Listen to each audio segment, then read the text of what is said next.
Remind everybody of where that puts us in terms of the Eastern Division standings. With all of these matches in the books now on week 4, that's how the East will look headed into week 5. And the reminder that the Yogis and the Eagles are both on the perfect score, 4 out of 4, and they will only face each other in week 7. Let's see if they will be on the top 2 spots by week 7. That'll be quite the matchup.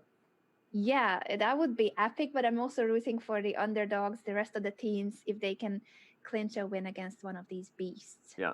Well, we have a primetime matchup coming up next week between China and India.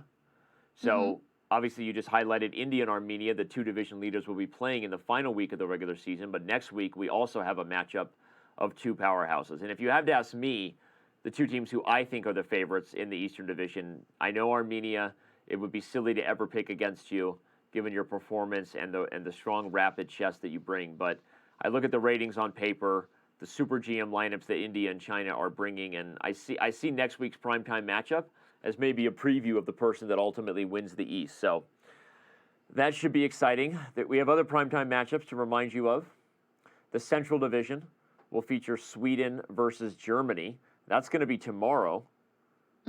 Also pretty exciting. Tomorrow at 11:45 Pacific. Make sure to come back tomorrow to see the Central Division and whether the French Roosters can keep up with their promise of being way too strong for that group of teams, and how will the Sweden versus Germany match turn out. And finally, the matchup that everyone has circled is on Monday. I can't wait for it. I'm not even going to sleep Sunday night. I'm just like St. Louis versus Canada. Obviously, everyone knows that the Archbishops bring a heavy, heavy powerhouse lineup. Tons of support they receive there in St. Louis, which is amazing. Such great support for chess coming from Rex and Jeannie Singfield. But the Chess Bras have also put in their time. They have recruited. They have Alexander Grishuk, Ali Reza Faruja, along with other very, very strong players, including a great year right now by the Chess Bra leader himself, Eric Hansen. So that's going to be amazing. But all right, let's take a very quick break, Anna. When we come back, we will wrap things up here in what was week 4 for the Eastern Division. Final thoughts from this week's Pro Chess League coverage of the East when we come back.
And we are back now, joined by Grandmaster Pantali Harikrishna, who made his Pro Chess League 2020 season debut today.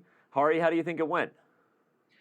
It started off with a scare, in fact, against a young opponent who played really well. I thought it would be quite easy at the beginning, and somehow he get things going on, and then I tried to, somehow exchange queens and try to trick him. Right. But well, he defended quite well. I think this was my toughest game for the day, and I'm very happy that I scored 3.5 points out of 4, and my team won convincingly this week. Yeah, we talked a lot about that game, and I'm glad you said we were kind of teasing you for swindling the youngster in the end with the knight fork, because he defended so well with the bishop on e6 and setting up the blockade, and that's tough. What advice would you give to a young player like that to not lose their head after a game like that? I think. Okay, that's my dog. I love your about dog. that. That's awesome. We would love to meet your dog as well if he or she would Sorry like about to. that, but Don't be worried. yeah. So I think first of all, not to relax until the game is over, as I normally do it, because it seemed very easy position with I think few more moves and we shake hands and it's over. Right. I just saw King G5 and Knight F4 trick, although he could just go Rook H8, which I realized instantly, since he's not losing. Maybe the he's piece better. In any case. Maybe he's better now if he plays Rook H8, right?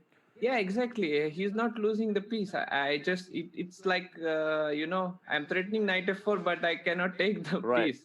Right.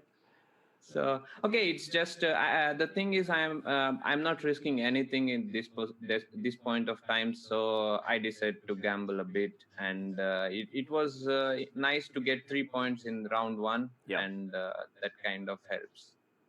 It did pay out. You told us while we were setting up the interview that your team didn't need you for the first 3 weeks. Yes. You have a very strong lineup, obviously, but would you like to keep playing now that you are on fire? Okay, I can't tell you our lineup for the next weeks, but it depends on my captain. He decides who is going to play when and stuff like that. Because there are a couple of events going on, and some of the players are there, so there is flexibility for our team to change players, and I think that's how my captain is deciding when to field which player, since there was Vaikanze and Gibraltar, and maybe some players are preparing. I don't know really, but of course I would love to play whenever I can, and finally it is my captain's decision to field me. Well, given that you're playing, obviously a very, very strong team. Not that every team isn't super strong, especially with the format that really allows every country to bring their best and brightest. But you're playing China next week, right? And I think a lot of people look at them as just an absolute powerhouse. Although I will say, and my team will back me up on this, when we first went with the no rating cap limit, I said a lot of people talk about China in the East, but I think if India could put together a team with Hari and Gujarati and maybe even Vichy, I think you guys might actually be the favorites. So what are your thoughts on what you guys need to do to beat China next week? I think we just need to play good chess, because no matter how many players we have on the initial team composition, we still can play only four boards. And China has a really good team, and even if the rating of those players are less on classical, on Pro Chess League, anyone can beat anyone. I think that's one of the things which is quite interesting about Pro Chess League, and we have to show our best to beat China. There is no doubt in that. So we need to play really well. How do you prepare for the matches? I was wondering, since most of you are teammates in the Olympic team and friends as well, as far as I know, do you sometimes talk to each other about what to expect in the next match? Do you have the time to catch up with your teammates and maybe have a group chat or write to each other?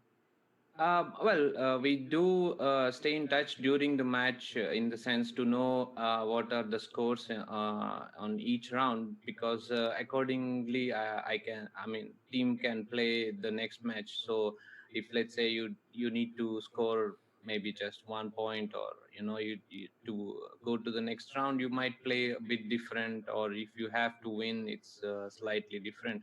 I think this is probably what happened to our opponents today in the Yeah. last match, because they need to win 4-0. So these kind of things are important during the match, just like how you would have when you are playing over the board, you kind of watching your team members to Right. understand how to proceed. And I we played many Olympiads and many team competitions, so we know each other. But of course, sometimes we do prepare with each other, but not like discuss particularly what to play against in a blitz. I mean, it's a 10+2, but you can play anything and just have fun, and not to worry about openings and stuff. How's the married life treating you? Great. What Good. about you? Going good. Going good. I miss Busy. your the quotes of your these daddy quotes on on Twitter. Yeah, the basketball coaching is actually my real job. My real job. So a lot of people Oh, don't know that. But you what's coach basketball? basketball? Yeah, You coach I basketball? coach every one of my kids' teams. Can I just turn this Okay. into a venting session? I'm exhausted, Hari. What's the dog's name? Rocky. Lucky? Rocky. Yes. I love that. I love that. Well, Yeah. it's great to see you, man. Good to catch up. It's been a Yeah. while. And again, Great congratulations. to. You played so Yeah. well Thanks. today. Thanks a lot, and great to see you, both of you, and keep doing good job. Thank you. Thank you, and good luck for your Yeah. team for the Good rest luck of the next Thank you week. so matches. much. Bye bye. All right, and that was Pentala Hari Krishna, one of the awesome guys, one of the best people in chess, and great to catch up with him. And he played really well today, you know.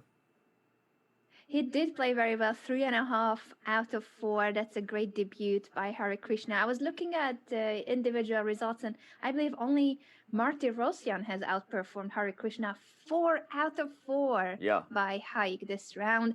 I think I made a mistake. I may have chosen Sargsyan for my fantasy team, constantly choosing the other player. It's hard to pick super talented rising Armenian chess stars. You know, they're good. So you gotta kind of flip a coin each time, or do my wife does when we watch March Madness. Just go with the jersey design and mascot you like. So just make it random, and maybe you'll have better luck and beat Greg's fantasy team. You know. Yeah, that's my one and only goal in life. So Yeah. I hope I'll do better tomorrow, because tomorrow is the Central Division, That's right. week 4 of the Central Division, with the main clash being the Sweden Wasabis versus the Germany Bears. But also, I'm really curious about the French team, and can they Yeah. keep up to their own standard of being the dominant team in the Central Division? Well, let's bring up the full schedule then, since you mentioned it. Tomorrow's action kicks off at 9:30 a.m. Pacific time, and our primetime affair, Sweden and Germany, will start around 11:30, 11:45. But yeah, France takes on the Netherlands, Spain versus Poland, and Norway versus Italy. So a very, very busy and packed schedule tomorrow for the Central. But it was a busy day today as far as Guess the Move goes, and it's time to reveal. We've kept them waiting long enough. What was the money Got game? them waiting.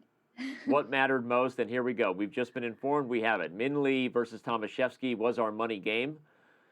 It ended in a draw. Kind of disappointing, actually. I felt like we were getting ready for a sassy time scramble, and they kind of disappointed us when they took a draw. Just talking about the chess now, not the Guess the Move.